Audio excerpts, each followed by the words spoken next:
question was whether the first Descendant will shut down, and that will not be happening. Yeah.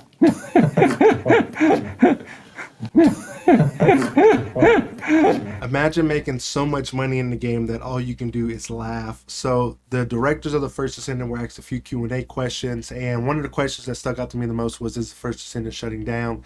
And all the director could do was laugh about it. But we see the new gameplay footage here that they posted in a short. I think it should have been a bigger video, should have been a bigger trailer reveal video, but it is going to give us some quick glimpses of the mega dungeon and infiltration operation 400% that's coming into the game. Now, it may not be set at 400%, it may just be set at Axiom Plains level, which I assume that's the case. So we have enough for 4 Descendants to go in here, and you're not going to see a bunny knocking things out. Even in Axiom Plains, a bunny holds her own, but a lot of Descendants just can't make it in Axiom Plains. That's just the rough reality of it.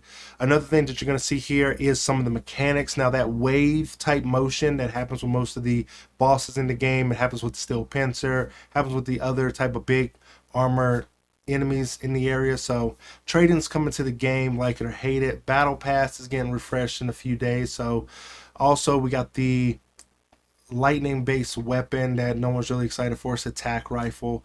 Again, it's lightning based. It could have done more animations there. And then we're finally getting the Hailey improvements. So the Hailey improvements are real good because Hailey has a major weakness when it comes to the game. When we see Hailey in the game, she comes out as this dominant sniper. She's sniping the enemy, taking them out from a distance, doing heavy damage, holding her own as a solo kit. So that's what a sniper kind of really sees himself as a lone wolf sitting out there, blending in with the environment, doing big damage. But most of the game has kind of like really truncated to spammy abilities and eliminating as much enemies as possible. So she did end up getting camouflage sniping, which this is going to change her 4th ability into granting her camouflage, so she can actually use dangerous ambush.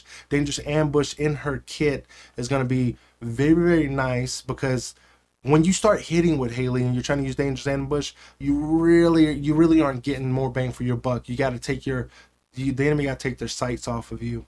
And if this, I don't know if this only when a Colossi is kneeled, when it's on his kneeling knee, if that's when dangerous ambush still takes effect while she's in the camouflage state. That's how it worked for Sharon. I'm guessing that's how it's going to work for Hailey. The Colossi is going to have to be in a kneeled state in order for them to not be aggroed directly towards you. And it's doing big AoE damage, it's doing good single target damage, and it's going to release a pulse from your body, I want to say on every shot. So if enemies swarm you while you're shooting, you push them away from you at the same time. So that's good. Then she's also getting a thing called Cold Heart. This kind of turns her into a Viessa clone. I want to say in the lore, she really looks up to Viessa as being an ice descendant. She shares ice powers. Hailey's the rookie, so Viessa's the veteran.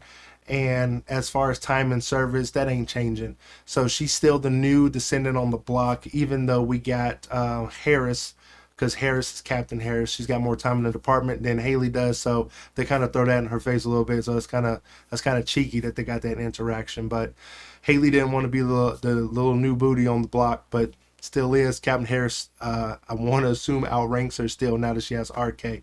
But anyway, still talking about Hailey.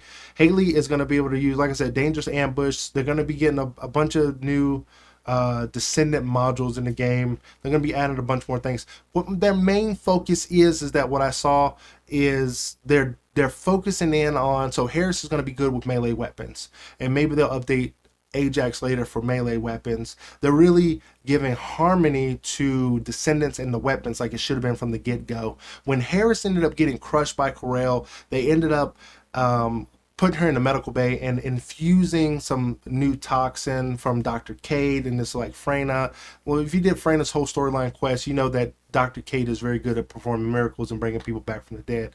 Well, still with Harris's survivor's guilt over the whole situation, probably still feeling inadequate, she was looking to prove herself on the battlefield with these new robotic arms that's been granted to her. That's why her robotic arms changed from what they once was into what they are now. She's going to be synergistic with a sword, and hopefully we see more of those combinations with Descendants, with specific weapons or weapon types, to get them more akin to this player plays with this one and this one is good with that one.